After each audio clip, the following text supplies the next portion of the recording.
சிறப்பு விருந்தினரை நான் தான் இன்வைட் பண்ணுவேன் அப்படின்னு ரொம்ப ஸ்ட்ரிக்டா சொல்லிட்டாங்க பிஆர்ஓ ஜான் அவர்கள். அதனால நீங்களே இன்வைட் பண்ணிருங்க சார். மக்கள் தொடர்பு பணியில் முன்னோடி பயோனியர் பிஆர்ஓ எங்கள் எல்லோருக்கும் ஒரு பிரபலத்தை எப்படி கையாள வேண்டும், ஒரு படத்தை எப்படி மக்களிடம் கொண்டு சேர்க்க வேண்டும், தன்னை எப்படி முன்னிலைப்படுத்தி கொள்ள வேண்டும் என்பதை முதலில் தெள்ளத் தெளிவாக எங்களுக்கு கற்றுத்தந்தவர். இன்றும் அவர் காட்டிய வரையறைகளுக்குள் தான் நாங்கள் பத்திரிகை தொடர்பாளராக பணியாற்றி கொண்டிருக்கிறோம்.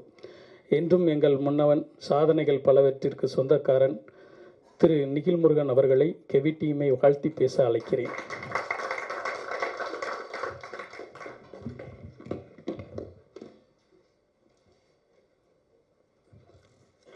அனைவருக்கும் வணக்கம். அமீர் மாலி பெரிய ஜாம்பான்களுக்கும் இடையில் என்னையும் பேச வைத்த என் அம்மா, அப்பா, மனைவி மற்றும் கடவுளுக்கு நன்றி. புது டீம், புது விஷயங்கள் அப்படின்னு சொல்லி ஜான் சப்போர்ட் பண்ணினார். எங்கள் யூனியனோட செயலாளர் பல மாநாடு உள்ளிட்ட பல வெற்றி படங்களுக்கு பணியாற்றி கொண்டிருப்பவர். அவர் சொல்லும் போது அமீர் சார் வந்தால் நல்லா இருக்கும் போது, ஆமாம் நிச்சயமாக புது டீமுக்கு புது விஷயங்களுக்கு குரல் கொடுப்பவர் அமீர், அதனால் அமீரை கூப்பிடுவோம் அப்படின்னாங்க. அந்த மாதிரி இந்த படக்குழுவினர் ஜான், நான் உள்ளிட்ட யாரும் அவரை ஃபோனிலோ நேரிலோ அழைக்கவில்லை.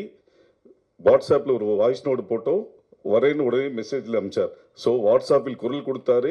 நல்ல படங்களுக்கு குரல் கொடுப்பவர் அமீர் என்பது இங்கே ஊர்ஜிதமாக இருக்கிறது. டிஓபி ஒரு விஷயம் சொன்னார், எங்கள் யாருக்குமே எக்ஸ்போஷர் இல்லை, அதனால் நாங்கள் கஷ்டப்பட்டு தான் வந்தோம் அப்படின்னாங்க. உங்களுக்கு எக்ஸ்போஷர் இல்லாமல் இருக்கலாம், ஆனால் நீங்கள் படத்தை விஷுவல் பார்க்கும்போது உங்களோட வச்ச ஷார்ட்டோட ஃப்ரேம் நல்ல எக்ஸ்போஷர் நல்லா இருந்ததுனால தான் அது ரொம்ப பிரமிப்பாக இருந்தது. அப்புறம் இசையமைப்பாளர் சொன்னார், ஈசன் சொன்னாலும் ரேஷன் கிடைக்கல அப்படின்னாரு. நீங்கள் சொன்ன நேரம் இன்னைக்கு கிருஷ்ண ஜெயந்தி, ஒருவேளை கிருஷ்ணர் ரேஷன் கிடைக்க வைப்பாரான்றது நம்ம பார்ப்போம் இன்னைக்கு. அப்புறம் கணேஷ் சார் சொன்னார், இங்கே நான் ஃபஸ்ட்டு கதை கேட்டேன், இங்கே யாருக்குமே எக்ஸ்பீரியன்ஸ் இல்லை, எப்படி எடுக்கிறதுன்னு சொன்னார். இதில் ஒரு விஷயம் எனக்கும் அது நடந்தது. நான் சீரியல்ஸ் மட்டும் பிஆர்ஓ பண்ணிட்டு இருக்கும் போது ஒரு பட வாய்ப்புக்காக போயிடும் போது ஒரு பெரிய ப்ரொடியூசரை சந்தித்து வாய்ப்பு கேட்டும்போது ஒரு 20 நிமிஷம் பேசினார். பேசும்போது ஃபஸ்ட்டு 1 மினிட்லேயே அவர் எனக்கு வாய்ப்பு கொடுக்க மாட்டாருன்னு தெரிஞ்சிடுச்சு.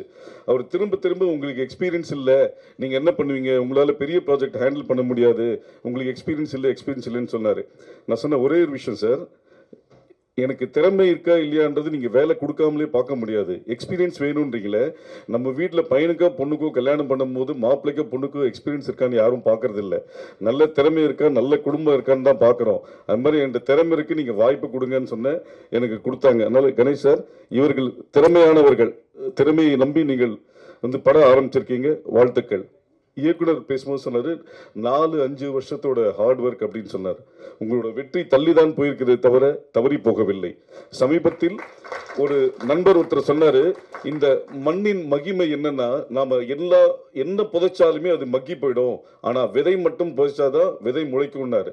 அது மாதிரி இந்த கெவி மண்ணின் மக்களின் வலியை நீங்கள் விதைத்தீர்கள், நிச்சயமாக அது மலரும் என்பதை நான் சொல்லுகிறேன். இந்த வலி நிச்சயமாக முளைக்கும். படம் வெளியீட்டுக்கு பிறகு பேசாத வாய்கள் பேசும், எழுதாத பேனாக்கள் எழுத வைக்கும். வாய்ப்பு கொடுத்த அனைவருக்கும் நன்றி, வணக்கம்.